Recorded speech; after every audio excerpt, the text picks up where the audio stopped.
Bom dia, alunos! Vamos iniciar a nossa correção das atividades, tá? A segunda revisão que está sendo passada agora. Lembrando que as provas já estão próximas. Então, vocês deverão estudar pelas revisões e também pelo livro, pelas matérias em si, tá? Com as atividades do livro. Então, muita atenção. Vamos lá, iniciando. Primeira pergunta. Aliás, antes de iniciarmos, deixa eu ler o texto. Número 1. Marque a resposta certa e responda com atenção. O ano que meus pais saíram de férias. Esse título aí não tem nada a ver com um passeio para a praia, para a serra, né? Para lugares pitorescos e legais. Esse ano que os pais do menino Mauro saíram de férias foram para fugir. Ou seja, eles estavam em fuga por causa da ditadura militar, né? Então, essa palavra aí, saíram de férias, é um eufemismo. Ou seja, foi utilizada uma palavra amena para poder abafar a palavra pesada, que é fuga, fugir. Então agora vocês vão ver a sinopse, um resumo do filme, né? Desse ano que meus pais saíram de férias. A história passa-se no Brasil em 1970, quando Mauro é um garoto de 12 anos que adora futebol e jogo de botão. Um dia, sua vida muda completamente, pois seus pais saem de férias de forma inesperada. Eles têm que sair, né, do seu lugar de origem, da sua casa, e sem motivo aparente para ele, né? Os pais não quiseram transparecer para o filho o problema. Na verdade, os pais de Mauro foram obrigados a fugir por serem militantes da esquerda, os quais eram perseguidos pela ditadura militar e, por essa razão, decidiram deixá-lo com o avô paterno. Porém, o avô falece no mesmo dia em que Mauro chega a São Paulo. Quer dizer, o Mauro ia ficar na casa do avô em São Paulo e os pais fugirem, né? Só que o avô morre, o que faz com que o menino tenha que ficar com Sholomo, né? Que era um velho judeu solitário que era vizinho do avô. O filme aborda um dos períodos mais críticos da ditadura militar do Brasil, narrado, porém, sob a perspectiva de uma criança que tem sua vida transformada repentinamente. Bom, essa foi a sinopse, um resumo da história, né? Vamos agora ao número 1 da primeira pergunta. Podemos afirmar que a sinopse acima fala sobre um texto dramático? Não tem nada a ver de ligação com teatro. Pode ser até criado, sim, uma peça teatral em cima, né? Porque a peça teatral, qualquer motivo pode ser criado para ser realizada. Mas não é. É uma crônica? Não é uma história do dia a dia que seja no momento atual. Não é um artigo de opinião também, porque ninguém está dando opinião sobre nada. E roteiro de cinema, sim, né? É um roteiro de cinema porque refere-se a um filme, certo? Então, a resposta vai ser letra D, roteiro de cinema. Vamos agora para o número 2. No título de filme foi empregado a expressão sair de férias com a finalidade de suavizar uma ideia considerada desagradável, que é fuga, né? Ninguém que está em fuga está feliz. Então, essa palavra é desagradável. Então, foi substituída por sair de férias. Qual tipo de figura de linguagem realiza isso? O eufemismo? Sim. O eufemismo é o tipo de figura de linguagem que é utilizada para amenizar uma palavra pesada, né? Uma palavra grosseira que vai machucar, né? Então, sair de férias amenizou a palavra fuga. Então, aí, nessa questão número 2, não houve hipérbole, não houve exagero de expressão, não houve metáfora, nem ideias contrárias como antítese, tá? A resposta é, letra A é um eufemismo. Número 3. Por que os pais de Mauro estavam saindo de férias? Ou seja, por que eles estavam em fuga? Porque queriam descansar um pouco? Não, eles não estavam de férias na realidade. Porque queriam visitar o avô de Mauro? Também não. Porque fugiam por serem militantes da esquerda? Sim, eles estavam em fuga justamente por isso. Continuando, porque queriam conhecer Sholomo, o velho solitário que era vizinho do avô de Mauro? Também não, né? Então, a resposta certa é a letra C, porque fugiam, né, por serem militantes da esquerda. Vamos agora ao número 4. Quais são os personagens centrais desse filme, né? São Mauro, que é um menino de 12 anos, Daniel, que é o pai, e Bia, que é a mãe. Então, são os 3. Mauro, Daniel e Bia. Mauro, o menino, e Daniel e Bia, os pais, que estavam em fuga. Número 5. Por que o personagem Mauro pode ser considerado o protagonista? Bom, protagonista é o principal de uma história, de filme, de novela, de peça teatral, seja lá o que for, né? Ele era um menino que estava em evidência. Por quê? Ele, com os pais em fuga, deixado na casa do avô, o avô morre, ele passa a morar com outra pessoa. Então a história fica voltada sobre a vida dele, a partir daquele momento, né? Então, porque os pais de Mauro saem de férias? Esse é o eufemismo para dizer, né, que a ditadura forçou o casal a se esconder. O garoto é deixado em São Paulo com o avô. O que os pais não esperavam é que o velho falecesse de repente. Mauro está prestes a experimentar um pouco da responsabilidade e da solidão. Então ele passa a ser o personagem principal, porque ele que vai começar a enfrentar os problemas daquela época, né? E junto com uma pessoa desconhecida, que para ele é uma novidade. Então vamos ao número 2. Responda. Letra A. A quem o roteiro de cinema é destinado? Aos diretores, aos atores e à equipe técnica. O roteiro de cinema é onde eles vão se basear, se orientar para poderem desenvolver, né, a parte cinematográfica.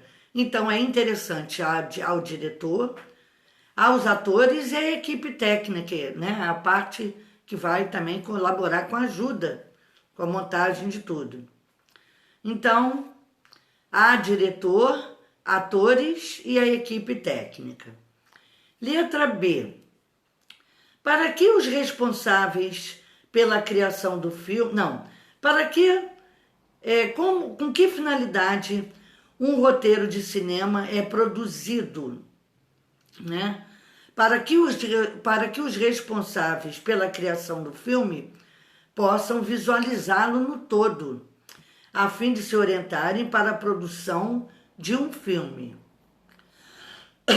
Então, para que os responsáveis pela criação do filme possam visualizá-lo no todo, né? A fim de se orientarem para a produção de um filme. Letra C. O roteiro de cinema se estrutura em 3 partes. Quais são? Tem que ter cabeçalho da cena, tem que ter a descrição auditiva ou visual, ou ação, e os diálogos, né? Então tem que ter o cabeçalho da cena, como se inicia, né? A descrição auditiva, o que eles estão ouvindo naquele momento e o que eles estão vendo, ou a ação que eles terão que praticar. E também os diálogos que eles deverão falar para poderem contracenar. Vamos ver agora a letra D. O roteiro de cinema é um gênero que apresenta alguns elementos narrativos. Quais são? Elementos narrativos são relacionados à história contada, narrada. Tem que ter os personagens, né? Porque senão não tem participação. Tem que ter um enredo, ou seja, a história em si, para ser desenvolvida num determinado tempo e num espaço, que é o local, né? Então, resposta. Elementos da narrativa são personagens, o enredo, o tempo e o espaço. Número 3. Relacione cada uma das partes do roteiro de cinema que estão na esquerda aos trechos à direita. Letra A. Cabeçalho de cena, né, que é uma das partes do roteiro de cinema. A descrição na letra B, auditiva e visual ou ação. E C, diálogos. Vamos ver agora as respostas. Miriam está apreensiva, ou seja, então é uma descrição auditiva, visual ou uma ação dela, né? É uma maneira como ela se encontra. Então faz parte da letra B. Tá? Vamos a ver outra. Pelo para-brisa é o cabeçalho de cena, né? Por onde ela está vendo alguma coisa. Então é o cabeçalho de cena, letra A. Mauro diz, olha, e Daniel responde, putz. Então aí houve os diálogos, letra C. Continuando. Número 4. Observe alguns trechos extraídos de um roteiro. Letra A. Para variar, está sempre atrasado. E na letra B, por quê, então? Número 1. Os trechos acima se referem às falas de personagens. Identifique cada um deles as marcas de oralidade. As marcas de oralidade é a forma como a pessoa vai falar uma com a outra para provocar intimidade, né? Momento de relaxamento, de uma forma simples de ser falado. Então, na letra A, para variar, está sempre atrasado. Reparem aí que o pra está reduzido, né? Tinha que ser para ficar de uma forma no registro formal. Mas aí, pela simplicidade da conversa entre amigos, o pra foi, né? Na letra A, o pra foi um tipo de marca de oralidade, tá? E vamos ver na letra B. Por quê, então? Esse então também é uma marca de oralidade, para dar continuidade na conversa, tá? Então, na letra A foram encontrados marcas de oralidade como pra, e na letra B, então. Continuando no número 2. Por que nesses trechos há o emprego de marcas de oralidade? Os trechos referem-se às falas de personagens. Um menino e seus pais, em uma situação de conversação familiar. O menino está conversando com seus pais. com intimidade no meio familiar, né? E no dia a dia, de forma cotidiana. E, portanto, é um registro informal, de forma simples da conversação deles. As marcas de oralidade no diálogo sugerem tal circunstância, né? Eles não vão falar de forma rebuscada, difícil, estando em intimidade entre eles, né? Então, resposta. Os trechos referem-se às falas das personagens, um menino e seus pais, e uma situação de conversação familiar cotidiana do dia a dia. E, portanto, tem que ser informal, né?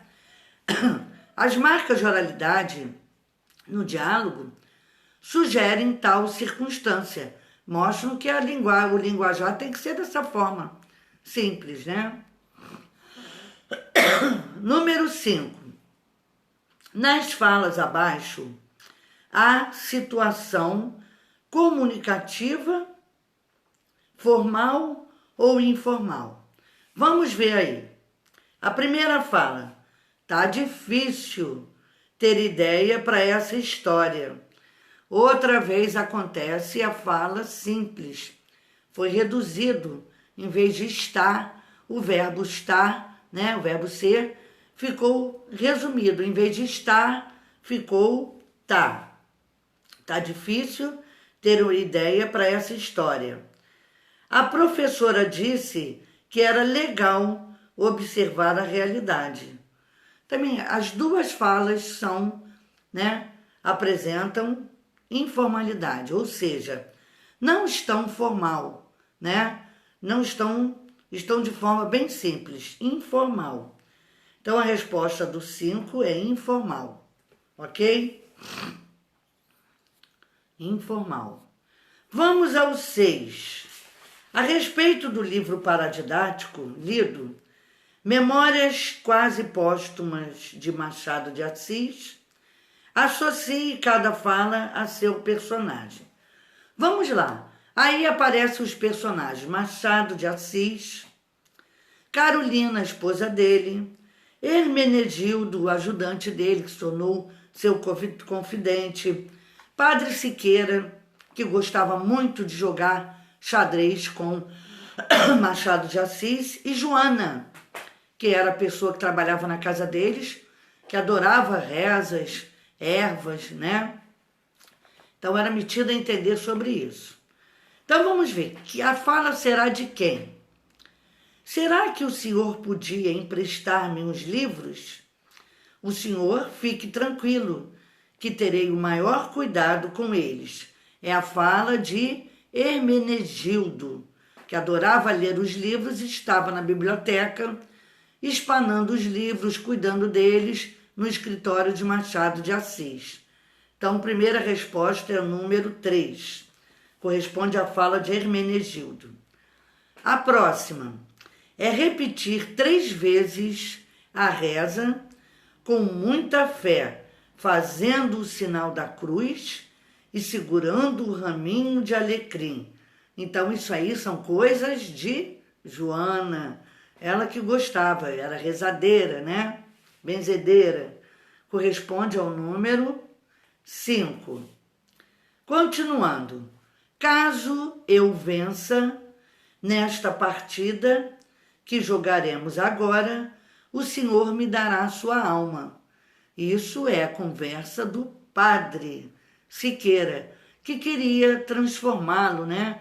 Queria que ele seguisse, né, direitinho os ritos da igreja, né? Mas o Machado de Assis tinha suas próprias ideias e não, como é que se fala, conseguiu vencê-lo no jogo de xadrez e não acabou não, como é que se fala, acabou não dando a sua alma a ele, né? Então, corresponde a número 4, ao Padre Siqueira, é a fala dele. Outra, senhor diretor, tenha a bondade de lavrar o parecer. Aí foi Machado de Assis, né? Falando. Então, corresponde ao número 1. E a última, não sabia um pândego. Pândego é quando a pessoa faz coisas engraçadas, né? Que permite as pessoas rirem. Então, Carolina, sua esposa, ao ler uma escrita dele, que ele criou nova, ela riu muito. E ela comentou isso com ele, não sabia um pândego, não sabia que ele era um pândego, né? Meu caro, ela falando, falando para o seu marido. Então, corresponde ao número 2.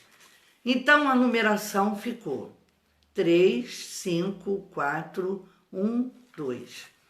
Aqui nós terminamos a nossa revisão e eu peço a vocês que estudem, que leiam novamente com atenção, que olhem o caderno e prestem atenção nas explicações, tá? Do livro também, porque nossa prova está aproximando-se, ok? Fiquem com Deus e um bom dia. Beijos.